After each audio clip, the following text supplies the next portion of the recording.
శ్రీమన్నారాయణ శ్రీ మహాభాగవతం పోతన మహాభాగవతంలోని షష్టమ స్కందంలో అజామిల ఉపాఖ్యానంను మనము చూస్తున్నాము. చాలా శక్తివంతమైనది.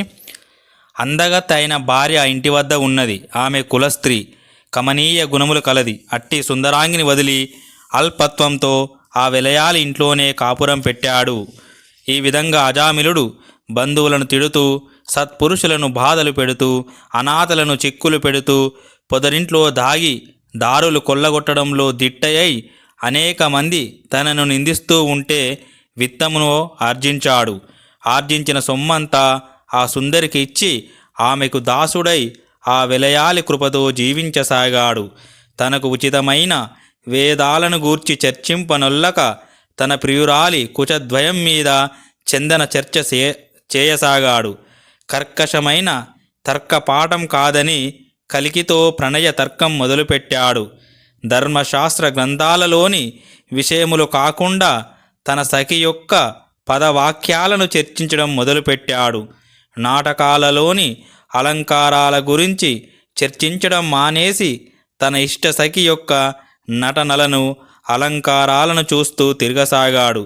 ఈ విధంగా చాలా కాలం అజామిలుడు పాపబుద్ధితో ఆ దాసీదాని యొక్క కుటుంబ భారాన్ని వహించి అదే తన కుటుంబంగా భావించి పాపాత్ముడై, అశుచి అయి, దుష్టవర్తనుడై మెలిగాడు. ఆ కారణంగా ఈ పాపకర్ముని, కుటిలుని, ఈ దుర్జనుని, ధూర్తుని మేము బలాత్కారంగా తీసుకొని పోతున్నాము. మా దండనము వలన ఇతడు ధన్యతను పొందుతాడు అని ఇలా పలుకుతూ ఉన్న యమభటులతో నీతి కోవీదులైన విష్ణుదూతలు ఇలా అన్నారు. ఔరా, మీ మాటలను బట్టి మీ పాండిత్యపు పస కనబడుతూ ఉన్నది. దండన చేయకూడని వారిని దండించే మీ అజ్ఞానం మాకు తెలిసింది. సమత్వం కలవారు, సాధువులు, ధర్మంగా నడుచుకునేవారు, దయామూర్తులు, మంచి గుణములు కలిగిన తల్లిదండ్రులే తమ బిడ్డలకు ఎగ్గుసేయ తలపెడితే ఇక ఆ పిల్లలు ఎవ్వరికి మొరపెట్టుకుంటారు. మీ మనస్సులలో మీరే చర్చ చేసి చూడండి. ఎరుక కలవాడు ఏది చేస్తే ఇతరులు కూడా అదే చేస్తారు. అతడు దేనిని సత్యం అని అంటాడో లోకం కూడా దానినే సత్యం అంటుంది. మీరు ధర్మదూతలు కదా, నమ్మి తొడల మీద నిద్రించే చెలికాని నీతిని విడిచి ద్రోహబుద్ధితో ఎవ్వడైనా చంపడానికి సిద్ధపడతాడా? స్నేహంతో వచ్చి చిత్తమంతా ఇచ్చి పరిపూర్ణంగా మెచ్చుకొని నమ్మిన వాడిని దయకలవాడు, సౌమ్యుడు అనే ఆలోచన లేకుండా అపకారం చేస్తాడా? ఇతడు కోటి జన్మలలో చేసిన పాపములనన్నింటినీ ఈ జన్మలో పారద్రోలాడు. మరణకాలము సమీపించేసరికి హరి యొక్క పుణ్యనామాన్ని సంకీర్తన చేసి అద్భుతమైన అదృష్టం అతనికి కలిగింది. బ్రహ్మ అత్యాది అనేక పాపాలనే అడవులను కాల్చే అగ్నికీలలు కదా హరినామ సంకీర్తనలు. గురుద్రోహమనే క్రూర సర్పాలకు నెమళ్ళు కదా హరినామ సంకీర్తనలు. బంగారాన్ని అపహరించడమనే పాపరూపమైన చీకట్టను పారద్రోలే సూర్యకిరణములు కదా హరినామ కీర్తనములు.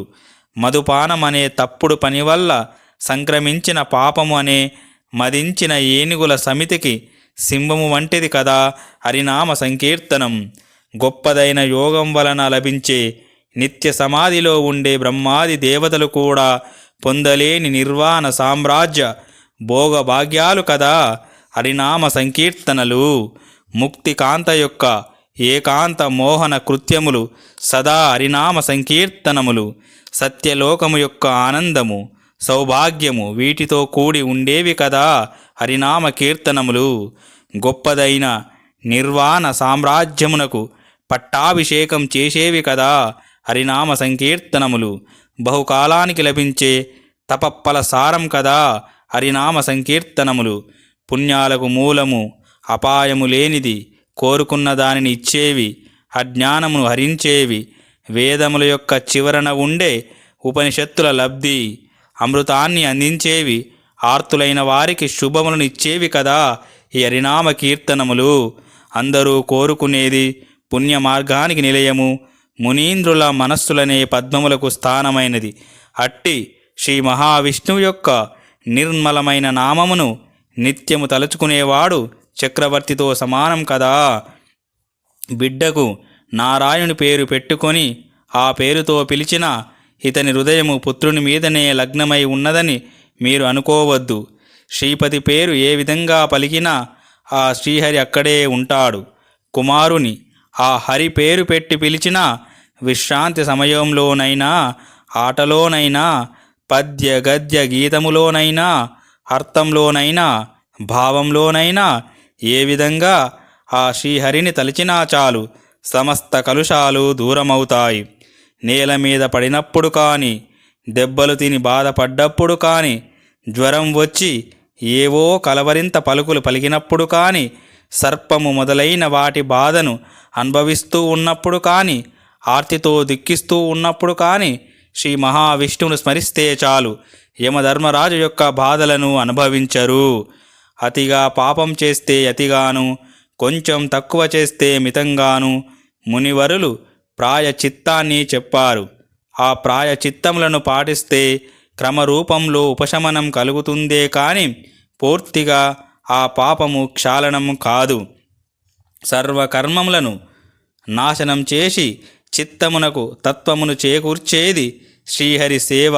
అది ఒక్కటే సరి అయిన మార్గం. ఆ ఈశ్వరుణ్ణి, యోగుల యొక్క మానస సరస్సులలో ఉండేవాడిని, కనకాంబరదారుని, ఆ వేదవేద్యుణ్ణి, ఆ వేదాంత విభుని, ఆ పరమ పురుషుని పాద పద్మములను సేవిస్తే కైవల్యం తప్పక కలుగుతుంది. హరి అంటే ఏమిటో తెలియనివాడు బాలుడైన హరిభక్తులతో కూడి హరి హరి అని అంటే తన పూర్వజన్మ పాపములు పటాపంచలు అవుతాయి. వాయువుతో కూడి అగ్ని గడ్డిని దహించినట్లు హరినామస్మరణ సర్వ పాపములను దహించి వేస్తుంది. వీర్యవంతమైన ఔషధాన్ని తెలియక తీసుకున్నా దాని యొక్క గొప్ప గుణం వలన రోగం నుండి విముక్తి కలుగుతుంది. అలాగే పుణ్యమూర్తి అయిన శ్రీ మహావిష్ణువు యొక్క నామాన్ని పామరుడు అజ్ఞానంచే పలికినా దాని యొక్క ప్రభావము శాశ్వతంగా చూపిస్తుంది.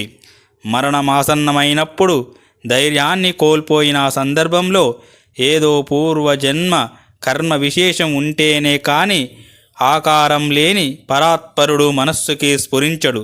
దానికి ఏదో కారణం ఉంటుంది. మరణము ఆసన్నమైనప్పుడు ఈ అజామిలుడు హరి యొక్క నామస్మరణ అనే అమృతాన్ని ప్రత్యక్షంగా సేవించాడు.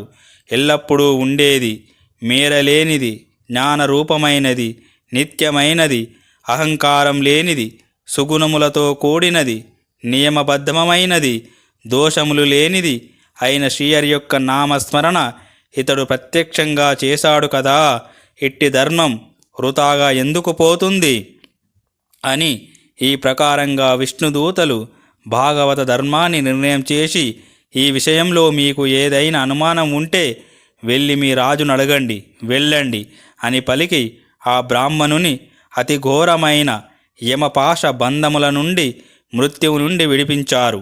అప్పుడు ఆ యమదూతలు చేసేదేమీ లేక యమలోకానికి వెళ్ళి యమధర్మరాజుకి అంతా చెప్పారు. ఇక అక్కడ అజామిలుడు యమపాశముల నుండి విడిపింపబడినందున భయము తొలగిపోగా ఉత్సాహంతో విష్ణుదూతలకు పట్టరాని సంతోషంతో మొక్కాడు. నమస్కరిస్తూ ఏదో చెప్పబోతున్నాడు. అతనిని గమనించి అతని అంతరంగాన్ని అర్థం చేసుకొని విష్ణుదూతల అదృశ్యులై దేవదేవుని వద్దకు వెళ్ళిపోయారు. వేదత్రయ సారము, సంతోషదాయకము, సమస్త సద్గుణములకు ఆశ్రయము, భగవంతుని ధర్మాదేశము అయిన ఆ భటుల యొక్క చర్చను విన్నాడు అజామిలుడు. శ్రీహరి యొక్క పాద పద్మములను ధ్యానించడమనే నిర్మల సలిలం అతని మహాపాతకాలను క్షాళనం చేసింది. అతని హృదయము సద్భక్తికి స్థానంగా నిలిచి క్షణమాత్రంలో జ్ఞానం వికసించింది.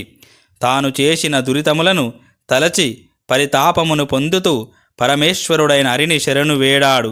పశ్చాత్తాపంతో ఇలా అనుకున్నాడు: నేను పుట్టిన కులాన్ని నీటిలో వదిలేసి జారినైన శూద్రకాంతయందు అనురాగాన్ని పెంచుకొని సంతానాన్ని కన్నాను.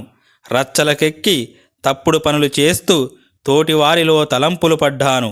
ముదసలినైన కర్మబంధములను తెంచుకోలేక నిందలను పడుతూ తరుణీ సుఖాలలో మునిగి తేలుతూ నా జన్మమును వృధా చేసుకున్నాను. నా చదువు పనికి రాకుండా పోయింది. శాస్త్రజ్ఞానము శూన్యమైంది. బుద్ధిని పాపపు పురుగు తినగా పుణ్యము అణిగిపోయింది. నీతి అడుగంటింది. నా జ్ఞానము మొదలే లేకుండా పోయింది. నా తెలివి తెల్లారింది. నా ఇల్లాలిని చక్కని దానిని విడిచి మాయలు గల ఈ మధ్య పానపు డొక్కును నేను తగులుకొని విటురనై చెడిపోయాను. అయ్యో, నేనెంత దుర్మాత్ముణ్ణి! నా తల్లిదండ్రులను, కల్మషం లేని వారిని, పెద్దవారైన వారిని, మరే దిక్కులేని వారిని అనేక కష్టములు పెట్టాను కదా. నా ఘోరమైన పాపపు పనులు అగ్నిశిఖలై నన్ను చుట్టుముట్టి భస్మం చేయక ఇలా ఉండనిచ్చినాయంటే ఆశ్చర్యమే మరి. కృతజ్ఞత అనేది లేకుండా నేను నా బంధువులను బాల్యంలో నాకే లోటు రానియకుండా పెంచిన సుకృతులైన నా తల్లిదండ్రులను అందరినీ వదిలివేశాను. ఈ విపత్కర సమయంలో దొడ్డ నరకంలో పడ్డ నన్ను ఆపదల నుండి పొందకుండా అరికట్టి రక్షించినట్టి ఆ ధర్మ పురుషులు ఎక్కడివారో కదా. ఇది చాలా చోద్యంగా ఉంది. ముందు కలలా కనిపించిన తరువాత క్షణంలో ప్రత్యక్షంగా గోచరమైంది. నన్ను మృత్యుపాశాలతో ఈడ్చుకొని వచ్చిన మహావీరులు, ఆ ఉగ్రులు, ఆ వికృత ఆకారులు, పాశధరులు తమ ఉత్సాహాన్ని వదిలి ఎక్కడికి వెళ్ళారో. దారుణమైన యమపాశాలలో చిక్కుకున్న నన్ను, నరక సముద్రంలో కూరుకుపోయిన నన్ను రక్షించిన పుణ్యవంతులు, పద్మనేత్రులు, ఉజ్వలమైన సూర్యుని వంటి తేజస్సు కలవారు, కంటికింపైన వారు, దయాశాలురు అయిన ఆ నలుగురు ఎక్కడకు వెళ్ళారో. నన్ను రక్షించిన పుణ్యవంతులు, పద్మపత్రాక్షులు, నీలవర్ణులు, శంఖ చక్రములను ధరించిన వారు, ఆజానుబాహులు, ఆ నవ్వు ముఖం కలవారు, భుజం వరకు వేలాడు మకర కుండలాలను కలవారు, సువర్ణ ఛాయని కలిగిన వారు, దివ్యమైన వస్త్రాలను ధరించిన వారు, కరుణారసంతో వెలిగిపోయేవారు ఎక్కడివారో ఎక్కడికి వెళ్ళారో. పాపాత్ముడనైన నాకు ఆ దివ్య పురుషుల దర్శనం పూర్వజన్మ పుణ్య విశేషం వల్లనే లభ్యమైనది కానీ మరొకటి ఏదీ కారణం కాదు. వారి సందర్శనం చాలా ఆనందంగా ఉంది. అలా కాకపోతే పాపపు పనులు చేస్తూ శూద్ర స్త్రీకి భర్తనై ఉండి మరణ సమయంలో ఉన్న నాకు శ్రీమన్నారాయణ నామాన్ని ఉచ్చరించే అదృష్టం సంభవించదు. నేను అత్యంత పాపాత్ముడను, వట్టి మూర్ఖుడను, బ్రహ్మ హత్య చేసిన వాడిని, లోభము, మోహము, మాత్సర్యము కలవాడిని. అలాంటి నాకు శ్రీమన్నారాయణ దివ్య నామాన్ని కీర్తించే అదృష్టము ఎలా లభ్యమవుతుంది? ఓం శాంతి శాంతి శాంతి. హరి ఓం తత్సత్. సర్వం శ్రీరామకృష్ణార్పణమస్తు. చాలా శక్తివంతమైనది ఈ అజామిల